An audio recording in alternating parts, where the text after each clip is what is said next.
Samahan nyo akong gayahin ang gupit ni Daniel Padilla. Simple lang ang pangarap ko, mahalin ang katulad mo. Andito nga pala tayo sa Pasita Avenue, San Pedro, Laguna. At kung gusto nyo bisitahin yung shop, ito mismo yung Google Maps. Ako sobrang excited na akong mapakita sa inyo yung mullet hairstyle ni Daniel Padilla. Alam nyo kung bakit? Madami kasi nag-aabang kung kaya ko bang gayahin. Siguro nagtataka kayo kung bakit pa ako dumayo Malabon to San Pedro, Laguna. Pinangako kasi sa akin ng Pedro's Barbershop na kaya nilang gawin yung gupit ni Daniel Padilla. Ito nga pala yung price list nila. Syempre, dumayo na rin ako. Kunin na natin yung pinakamahal. Saktong-sakto, pagod ako sa biyahe, kailangan ko ng masahe. Kaya ako mahilig sa mga old design. Kung gustong-gusto mo yung vibes dito. Mahilig kasi ako sa mga makaluma, kaya dito, pasok ang trip ko. Tsaka no age limit dito. Kahit bata, pwede magpagupit. O paano, Pedros? Gupitan na. Ang barbero natin for today, Ronnie. O baka malito, hindi Ronnie Alonte. Request lagi ng marami, shades off. Adik sa'yo. Yun o. Okay, tumawa. Sa hindi nakakaalam, halos lahat ho ng hairstyle ni Daniel Padilla ginawa ko na. Mapabangs, red color, French crop. Pero ito, mukhang matcha-challenge ako rito. Kampante naman ako. Dahil ang Pedro's Barbershop naman ang nagugupit sa atin. Medyo kinakabahan lang kasi kahit pogi yung gupit mo, kapag ano talaga. Kagandahan dito sa Pedro's Barbershop, connected kayo ng barbero mo. Sa madaling salita, kung ano man ang i-request mo, gagawin niya.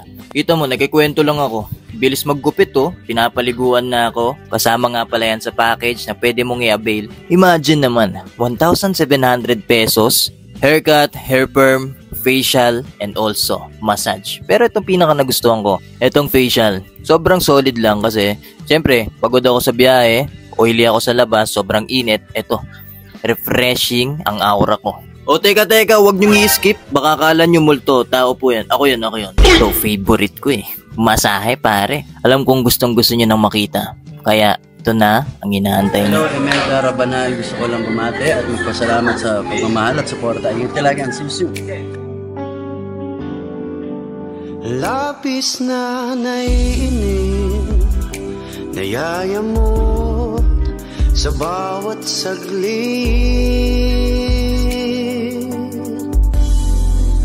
Kapag naalala ka'y wala naman akong magawa. Pagka ikaw may kasama kang tropa, isa lang ang gusto magpagupit, pwedeng maglibang dito. May katabi silang airsoft. Ayun mismo. O pagkatapos mong gupitan, pwedeng kang pumunta rito. Kung nababadtrip ka sa mundo, nababadtrip ka sa mga bashers mo, stress ka, subukan mo tong happy na to. Airsoft. Ganito bumaril si Daniel Padilla. Alam ko pwedeng patanggal ng salamin. Salamin ko? Oo. Uy, Daniel? hindi. Lumihi. There you have it. Itong Daniel Padilla mullet hairstyle. Subukan nyo nang pumunta sa may Pedro's Barbershop dito sa may Laguna, San Pedro. Very elegant place. Mabango, malinis, at kaaya-aya. Malupit pa yung mga barbero nila. Dayuhin nyo na to sa mga taga San Pedro dyan. Bisita na. By the way, maraming salamat kay Ronnie and also kay Sir Sherlock, James. Napakalupit mo. And also follow their social media accounts. Pedro's Barbershop, yung Facebook nila. And also, meron din silang TikTok. Abangan nyo yung ginawa naming content dyan. Bisita na sa may Pedro's Barbershop, San Pedro, Laguna. God bless you.